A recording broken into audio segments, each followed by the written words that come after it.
All right, what is up, everybody? Welcome to the second PZ podcast of the channel. This one, we have a really exciting, couple of really exciting topics today. One is ESL.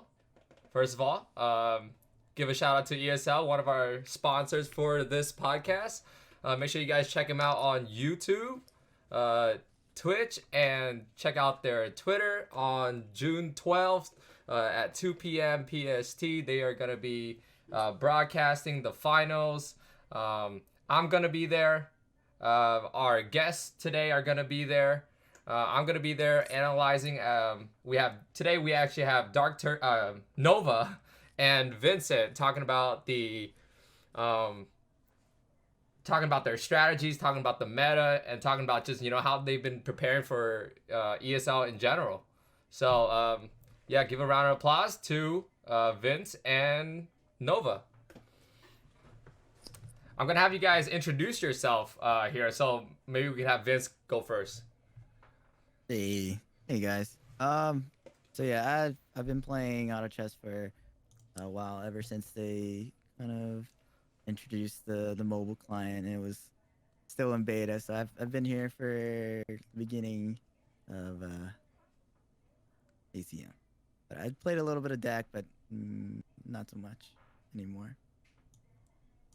You've been playing in a lot of tournaments, though, right? So ever since the game has been out for about a year, maybe a year and a half now, right? How many tournaments would you say you've actually played in so far? So there's a lot of weekly tournaments, a lot of monthly tournaments, a lot of seasonal tournaments as well. I think that there's definitely I wouldn't say successfully, but I definitely played in about 20 or so plus. Cool. You've been playing a while. So it makes sense that you're here. You made it to the ESL finals. So, congrats on that. And then Nova, you want to introduce yourself? Sure. I'm Nova. I've been playing ACM a little less than Viiince. I actually finally remember when I first got onto the game, Viiince was, if not first place, top 3 during season 1. To be clear, not with one account, but 2 accounts at the time. He decided he wanted to make a Smurf and then climb that one higher than his original account.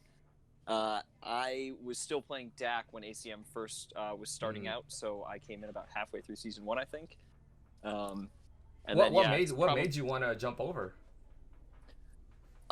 As much as I liked DAC, it had a lot of problems. Matchmaking was a huge problem, like the actual client. And when ACM split away from Valve and Steam, the updates weren't really happening, and it just wasn't functioning that well. Plus, I really didn't have a good computer, so the idea to be able to play on my phone was actually really appealing to me, and I've always played on my phone. So that was one of the big draws to come over. Yeah, mobile gaming has been on the rise for a couple of years now, and it's glad to see people prioritizing the mobile platform over PC sometimes. So, yeah, congrats on making it to the finals for ESL, and good luck on your games. A couple questions I want to ask you guys today for this podcast is, I don't know, how do you guys feeling about the meta right now? Anyone can go first. I'll let you take this one, since you're higher on the leaderboards. Higher on the What rank are you right now, Nova? I am actually not sure. I think I'm Rook 9. I think I'm Rook 9. I've been bouncing around between Rook 9 and Rook 8. Honestly, this meta, it's interesting.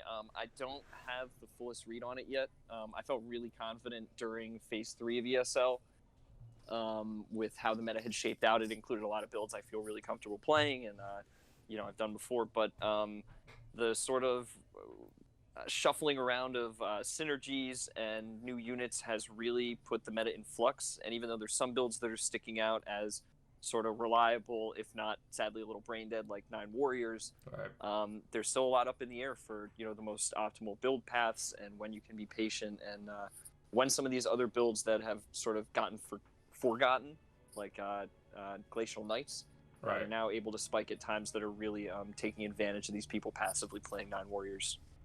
Okay, well, I hear a lot of 9 Warriors. Are you spamming them, or are you trying to figure out new types of build to try to counter them for maybe the finals, because people are going to be using them, right? So Yeah, no, I think we haven't had that many customs, but just on ladder, over the past week or so, they've really exploded, and so you've played enough lobbies where 4 people are contesting them, or you high roll them or you low roll them, and once I got a handful of games under my belt with them, I definitely don't think it's that beneficial to keep drilling it into the ground. I think basically if you high roll them and you have a good start, then they're a very viable option, but it's not like Kira meta mid-season 5 where it just all hinged on one unit, and that build was, vastly superior.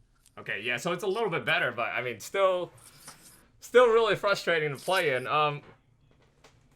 And one thing I'd like to mention here is that, I mean, we're seeing a lot of this on ladder, and ladder, as we've known since the the merge of all the servers, they tend to have a different meta. So I mean, going back into ESL, you're only going to be playing against NA players like Viiince over here. So maybe we might see a shift in the meta, or do you guys still think it's still going to be kind of the same? What do you think, Vince? So, the meta right now to me feels like you have to divide things by, does it beat 9 warriors or does it lose to 9 warriors, which is something that we can use as, it's like a measuring stick. Okay. But that measuring stick is a little bit too consistent for past meta, basically. There is some flexibility in what beats it, but I feel like that 9 warriors is consistently top 4ing for a reason, because it's so easy to get to it. And when people are playing a little bit looser on rank, they get to level 9, round 21, and you just roll it down, and they can just get to 10 pretty easily, right. Just by stabilizing. And it's I wouldn't say that it's too punishing on after spending all their gold at level 9 and just saving everything for them. For the 9, right? Dude, what I remember about Warriors that made it really fun back then was when you're able to go budget warrior, you're able to go 4 beast warrior, you're able to go 2 beast warrior, you're even able to go 9 warriors and still win with it. But now it seems like everything is just kind of like very cookie cutter now. Like if you're not playing this specific build, and there's if the build, okay, first of all, if the build is too OP, if the build is too strong and it's not flexible, I feel like that is usually the the ingredients to make an unbalanced meta, right? Well, I totally agree, and I think you bring up budget warriors is a really good point, because in the history of warriors, it's sort of a difficult thing to balance because there are so many warriors and because it's such a linear build path, like you're saying. I think that we saw it really become a nuisance both with beast warriors and then right now.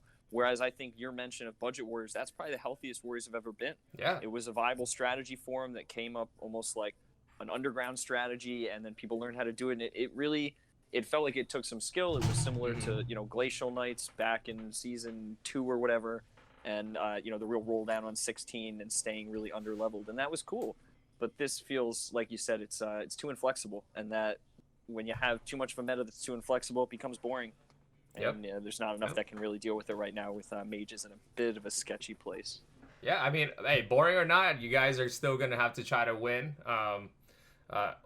How have you guys been preparing for ESL? I mean, I know we kind of talked about the meta here, but like how have you guys been practicing? Have you guys just been grinding ladder? Have you guys been playing specific customs or playing against certain players, trying to figure out their strategies? Like, how have you guys really been preparing for this? It's a lot of money on the line, right? So it's definitely a decent amount. I've been playing a bit of both. I think it's good to play on the ladder because brought up a really good point that now with the ladders all being merged, it's a big deal to play against some of these international players that are really skilled in playing in a way you might not be used to. And it's a bit of a bane as well as a boon because I'm going to be playing all NA players, and they might have more of a strategy, but they're playing the same ladder games. I don't think anyone is playing all that many customs right now. We've gotten a handful together, but a lot of us are busy or have other stuff going on. So I think right now, especially with the new meta, just a lot of ladder grinding has been the only way. I watched some Nations Cup games as well when I get the chance, because I feel like there's a lot of top tier play there that can give Right. some insight into how they're viewing the meta at the time. Cool. How about you, Vince? So after qualifying for ESL, we knew that it would still be about a month or so out, and I knew that the new season was coming up, and there was gonna be new units, and that with new units typically comes with new changes or new metas.